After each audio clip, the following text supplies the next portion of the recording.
Okay guys, as you can see, I'm starting to make some progress. We're getting really close to buttoning up the back end of this car.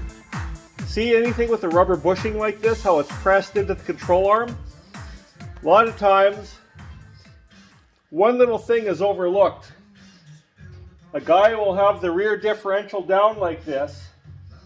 You'll bolt on your control arms because they're easy to get to. But here's what you got to do. Right now I got the all the weight on the rear differential. This is the actual ride height of the vehicle. Now is the time to tighten up all your control arms. So what we're doing is we're simulating the car sitting level on its own weight. So what you want to do, so before we jacked it up, exaggerated, if you tighten these bushings up, and then when the car goes down, you could potentially rip these bushings. And then you're going to have all kinds of rear differential, rear end slop. It's just not going to be pretty. So basically, you just jack the diff up so the suspension is not compressing anymore. So you're simulating like the car is sitting on all four tires. Then you tighten up your control arm. Now the bushing is going to be tightened up in its working range of motion. So important. It's just a little tip. I'd hate to see you guys spend all the time replacing your control arms or cleaning them up like I did. Then you set the car down and it might sit a little higher for a little while, but you could rip out some bushings and then you're going to be starting over. So just a little tip, thought I'd mention it.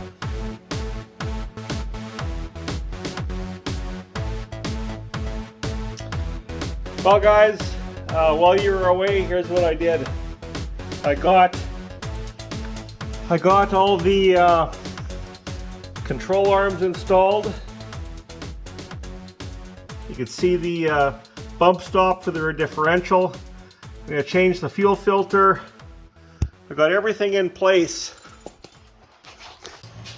So here, if you can take a close look, just as a random example, here's the bolts for the sway bar. I just finished painting the sway bar on the car. Here's a little up close. You can see they're not exactly pretty. In a way, they're just bolts for a sway bar. What's the big deal? I'm going to show you how nice we could make them. And every time you do a fastener like this, if you do a whole bunch at once, it'll save you a lot of work when it comes to reassembly. One good little tip is when you take the car apart, you can take your fasteners, put them in Ziploc bags, you can label them. But if you clean up all your fasteners at once, and when it comes time to reassemble, you're good to go. Now, here's a little tip I'm going to show you. If you have a buffing wheel, you could buff them off, but even better if you can sandblast them. And to give them that original looking black finish, what it is I got from Caswell, a company called Caswell, black oxide concentrate. It's actually pretty potent stuff. I've got a mixture I'm going to put together here. I got about 9 ounces of distilled water, and I've got about 1 ounce of the black oxide concentrate. So I'm just going to put that in there. I'll let that sit. We're going to sandblast these bolts. I'm going to show you where the magic happens and what the difference is between painting a fastener, because obviously if I painted the head of this bolt, fastened to the car, it's just going to chip off and get scratched up anyways. I'm going to show you where the magic happens here.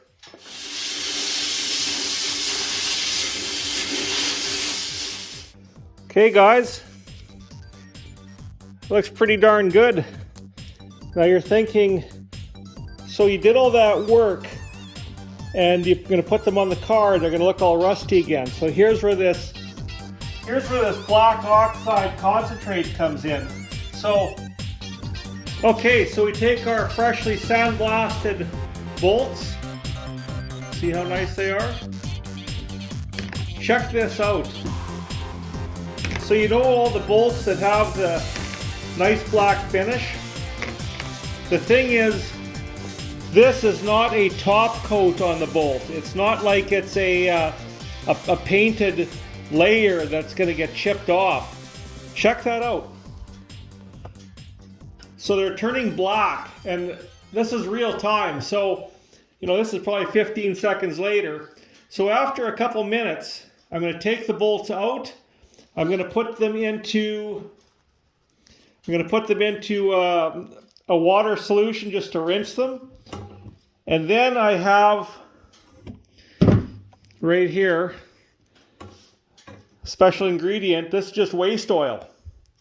So after you rinse them and dry them off, because it's still technically bare metal with this black oxide concentrate on it, you soak it for a couple minutes in black waste oil, and when you're done, that bolt is going to look just like a brand new fastener.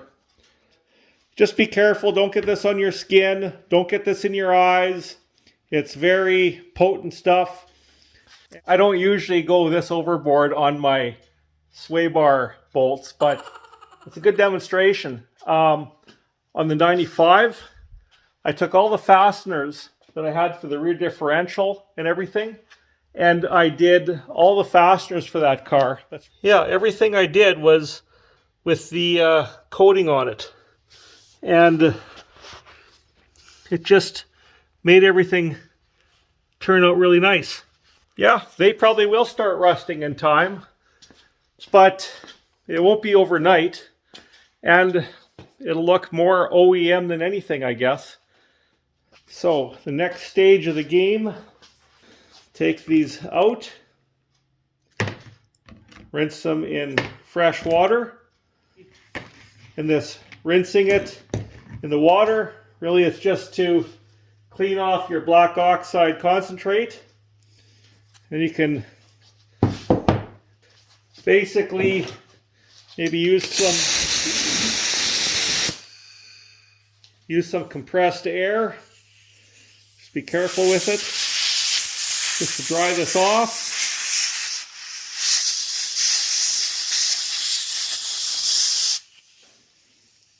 Like I said, that's embedded in the metal. It's not a top coat. It's right in the metal. Drop it in your little oil bath. Do the next one. And once it sits in the oil for about 2 minutes,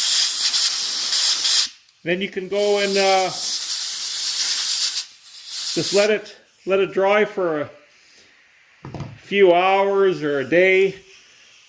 It gives it a chance for the oil to soak in.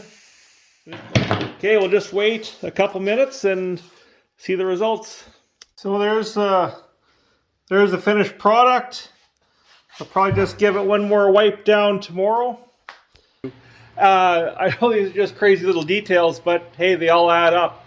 Every time you touch a part of the car, have a part off, and you have a chance to restore each and every little part, that's one more part you don't have to buy. Sometimes you might say, well, buying the part is more cost effective because it looks like new and you don't have to do any work. But for the most part, a lot of these little things don't take that long. And they're low dollar things. Like, I'm fortunate I have a sandblasting cabinet to use.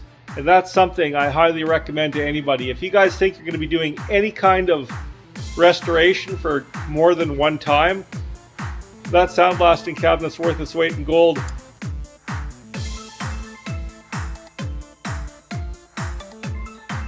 Everything's just sort of snowballing from here, but it's in an effort to get this car done.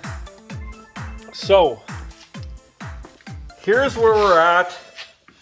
I was just test fitting the Flowmaster 2.5-inch mandrel band tailpipes. I've got some thrush mufflers. I wanted the turbo muffler in there I want something quieter for the car. I'm not totally geared towards performance with them. We got the back end pretty much buttoned up. I went and talked to Mike at Minute Muffler here in the city I live in. This guy is awesome. He bent me up a couple flow tubes. We just went off of a photograph. He knew the correct length of the flow tubes. My buddy Shane had an old H-pipe that somebody MacGyvered. So what I'm going to do is I'm going to kind of somewhat cut this to the right length, but I'm going to hang my mufflers in the back first, get the flow tubes in place, and I'll know how much of this I can chop off to have a temporary off-road H-pipe. So you might say, why am I going through all this work for this temporary off-road H-pipe? Well, I want to get the length of it correct. This is definitely off of a factory H-pipe. So this is correct. So once I get that correct, I'll be able to get some good tubing and make a nicer flowing H-pipe. And in time, I might actually stick a couple catalytic converters in it just to clean up the exhaust. This car, I want it quiet. And honestly, I want the car quiet enough that it reminds me of when these cars were new. I remember going for a ride and my buddy Jeff, his mom had a brand new red 87 Mustang GT. And just the way that car sounded when you went through the gears, like the sound was tight. Like it still had this rumble to it, but there was just something about it. Well, long night in the shop, guys. Here's what I've been up to. It's not pretty, but it's gonna work until I get something a little better. I can't wait. It's gonna have a whole different sound than it ever had. It's just after midnight. I can't wait to hear how it sounds. I gotta try it.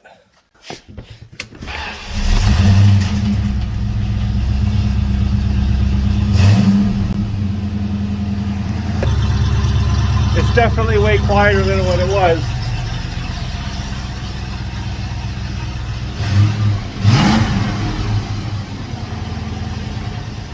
Anyways, time to get to bed. Enough pulling wrenches for one night. And a big shout out to Benny for reminding me to put the cover on the distributor. One more little piece of OEM details into the puzzle. So thanks Benny for reminding me to put that on. I happen to have an extra one kicking around. My buddy Jay Pop had one, so thanks Jay for supplying me with that. Looks good. Thanks again, guys.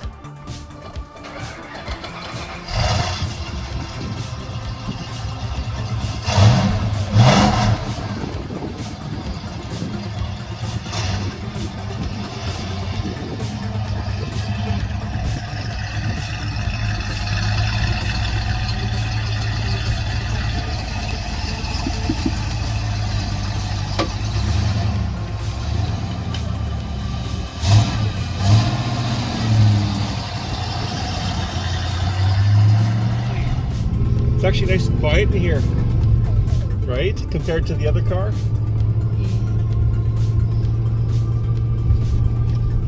We'll go around the block. That's how it all starts. Definitely needs a wheel alignment because I had part of the front end apart. We put a new power steering rack in it. I might have to do a power steering pump. This one is starting to whine a little bit. Go up the street and turn around. It feels really good to drive this car. This is pretty exciting. It's been almost a year we've been working on it, and to finally see it kind of come into play is really neat. Gauges look good. This one's for you, Mark.